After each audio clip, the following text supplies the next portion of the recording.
Education Secretary Miguel Cardona announces a back-to-school bus tour in early September, which just happens to go across battleground states like Michigan, Wisconsin, and Pennsylvania to, on the taxpayer dime, remind Americans of the Biden-Harris record on schools.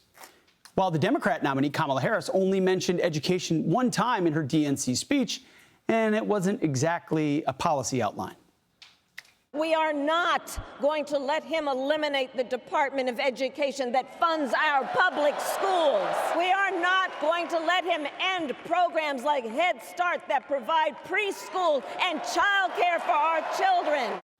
We're not going to fund anything. Joining us now is Fox News contributor and former Education Secretary under Ronald Reagan, Bill Bennett. Mr. Secretary, it's great to see you, as always. She hasn't, not only did she say much there about education, she hasn't said much at all. And her speech was full of platitude, very thin on any particular policy. Is she going to get away with this?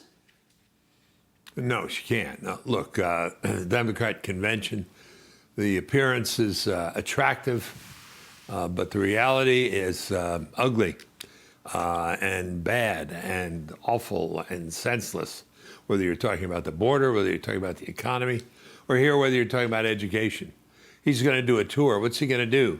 A tour of empty classrooms, which was, remember Randy Weingarten? Yeah. The head of the teachers union. We can't open the schools. We can't open the schools. Maybe he'll tour empty schools or schools with 7-year-olds with masks on, because that was their policy. They certainly didn't increase math and reading scores. No. You know, we have an expression called the joy of learning. And my wife, who is in the schools, tells me, and she's been in more recently than I have, the learning's not there and the joy's not there. They have not been good for American education. No doubt at all. If we have to get a stance from her on education, Mr. Secretary, we need to go back to her 2020 platform because she hasn't laid anything out now recently.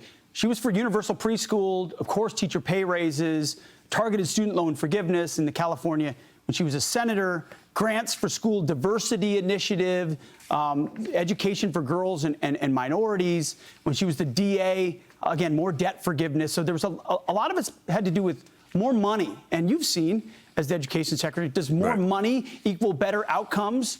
And when you talk about that joy, have these diversity and equity inclusion programs they pushed into all across our classrooms, has that increased the educational benefit for kids? No, the joy hasn't increased. The tension has increased because of DEI. But you smartly point out that list of hers. It's money, money, money, money. And I expect if he does a tour of the current education secretary of those battleground states, he'll have his checkbook. And that's what they'll talk about. They have given a ton of money. Of course, that's their constituency. What, Pete, maybe 30, 40% of the people at that convention were members of a union, yes. Teachers union, or married to a member of a teachers union. Huge representation. And it's a bribe, basically. And we know that more money doesn't mean better schools. Can you think of an issue that's more clarifying between the left and the right these days than education? I mean, you're right. The left is totally captured by public school interests and money, whereas you've seen a renaissance in school choice from conservatives and red states. They want to give parents more choice. Also, they define freedom as freedom to have these smutty books in the classroom for minors. I mean, education is a really clear fault line. Yeah, no, I'm a part of the Education Freedom Alliance for school choice, and obviously choice matters, content matters as well. Correct. Maybe the only more clarifying issue would be the border. Are you in favor of opening the border or having restrictions at the border? And my God, once again, back to my theme, they have this attractive presentation, but the reality that they want has to be avoided. So policy, policy, policy. That's what Donald Trump has to keep pushing. Got to draw her out. She's got to do some interviews.